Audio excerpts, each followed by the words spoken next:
अथ श्रीहरिस्तोत्रम् जगज्जालपालं चलत्कण्ठमालं शरच्चन्द्रभालं महादैत्यकालं नभोनीलकायं दुरावारमायं सुपद्मासहायं भजेऽहं सदाम्भोधिवासं गलत्पोष्महासं जगत्सन्निवासं शतादित्यभासम् गदाचक्रशस्त्रं लसत्पीतवस्त्रं हसच्चारुवक्त्रं भजेऽहं रमाकण्ठहारं श्रुतिव्रातसारं जलान्तर्विहारं धराभारहारम् चिदानन्दरूपं मनोज्ञस्वभावं धृतानेकरूपं भजेऽहं जराजन्महीनं परानन्दपीनं समाधानलीलं सदैवानवीनम् जगज्जन्महेतुं सुरानीककेतुं त्रिलोकैकसेतुं भजेऽहं कृताम्नायगानं खगाधीशयानं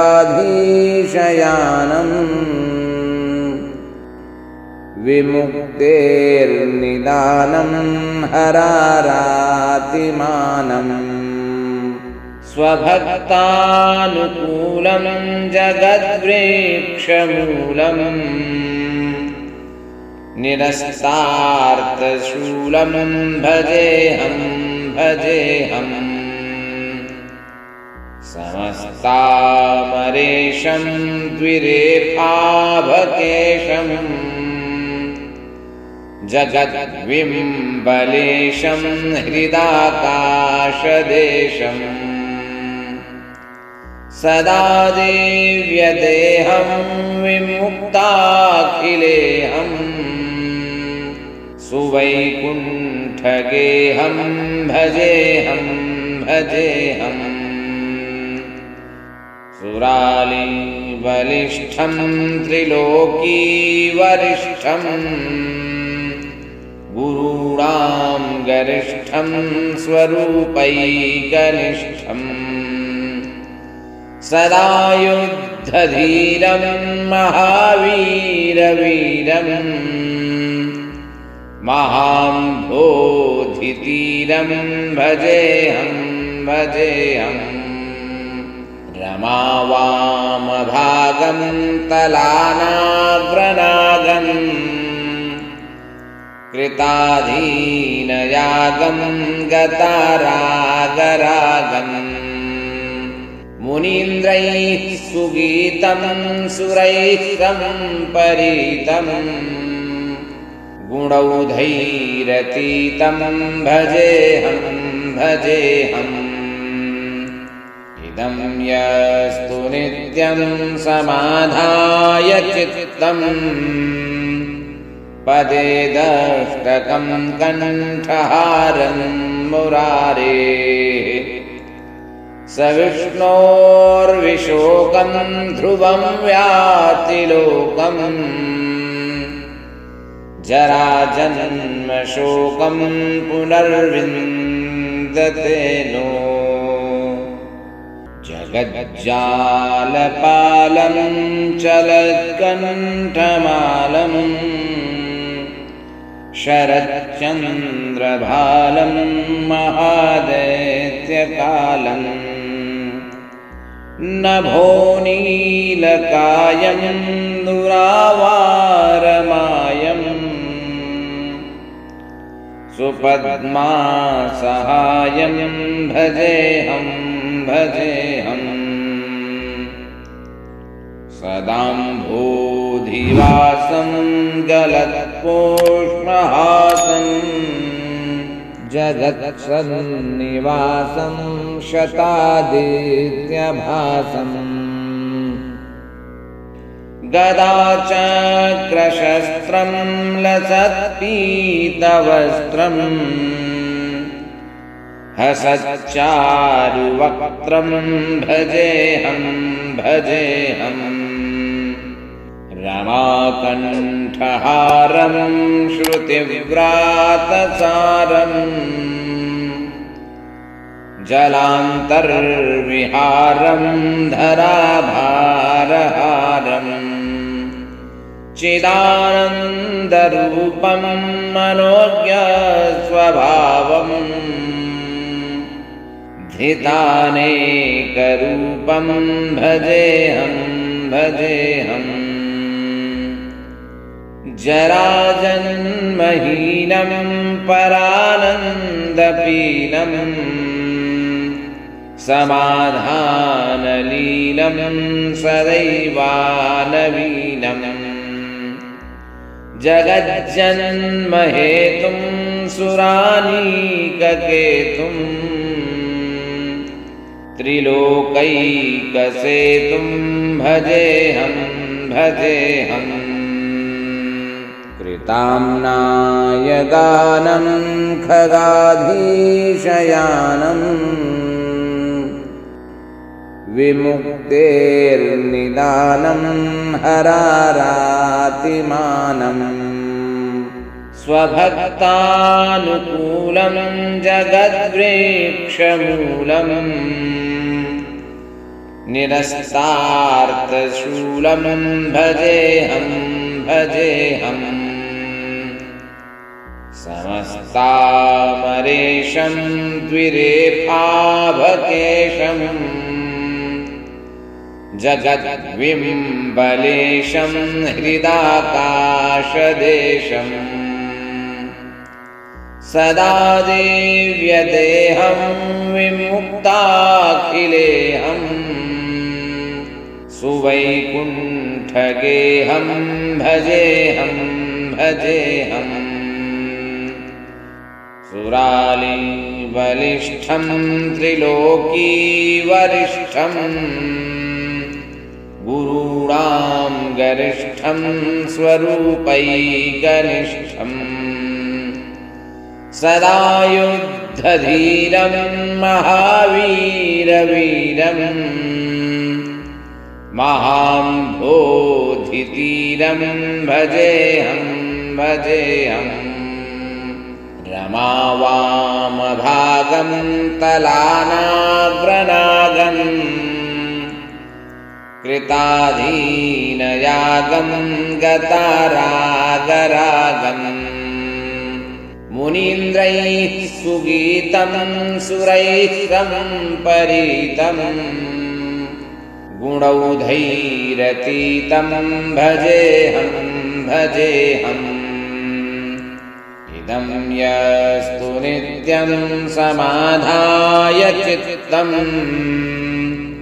पदे दष्टकं कण्ठहारं मुरारेः स विष्णोर्विशोकं ध्रुवं व्याति लोकम् जराजन्मशोकं पुनर्विन्दते नो जगज्जालपालं चलत्कण्ठमालं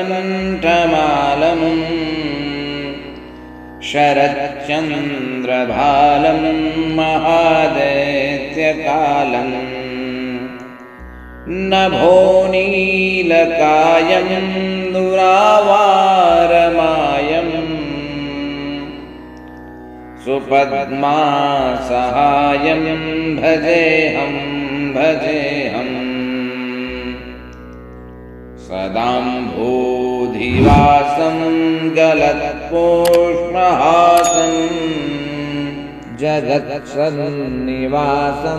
शतादित्यभासम् गदाचक्रशस्त्रं लसत्पीतवस्त्रं हसच्चारुवक्त्रं भजेऽहं रमाकण्ठहारं श्रुतिव्रातसारम् जलान्तर्विहारं धराभारहारम् चिदानन्दरूपं मनोज्ञस्वभावम् धितानेकरूपं भजेऽहं जराजन्महीनं परानन्दपीनं समाधानलीलं सदैवानवीनम् जगज्जन्महेतुं सुरानीककेतुं त्रिलोकैकसेतुं भजेऽहं कृताम्नाय गानं खगाधीशयानम् विमुक्तेर्निदानं हरारातिमानम् स्वभक्तानुकूलं जगद्वृक्षमूलं निरस्तार्थशूलं भजेऽहं समस्तामरेशं द्विरेफाभकेशम् जगद्विम्बलेशं हृदाकाशदेशम् सदा देव्यदेहं विमुक्ताखिलेऽहं सुवैकुण्ठगेहं भजेऽहं सुरालीबलिष्ठं त्रिलोकीवरिष्ठम् गुरूणां गरिष्ठं स्वरूपैकनिष्ठम् सदा युद्धधीरं महावीरवीरं महाम्भोधितीरं भजेऽहं रमावामभागं तलानाग्रनागम् कृताधीनयागं गतारागरागम् मुनीन्द्रैः सुगीतं सुरैः सम्परीतं गुणौधैरतीतं भजेऽहम् इदं यस्तु नित्यं समाधाय चित्तम् पदे दष्टकं कण्ठहारं मुरारेः स विष्णोर्विशोकं ध्रुवं व्याति लोकम् जराजन्मशोकं पुनर्विन्दते नो जराजन्मशोकं पुनर्विन्दते नो इति श्रीहरिस्तोत्रं सम्पूर्णम्।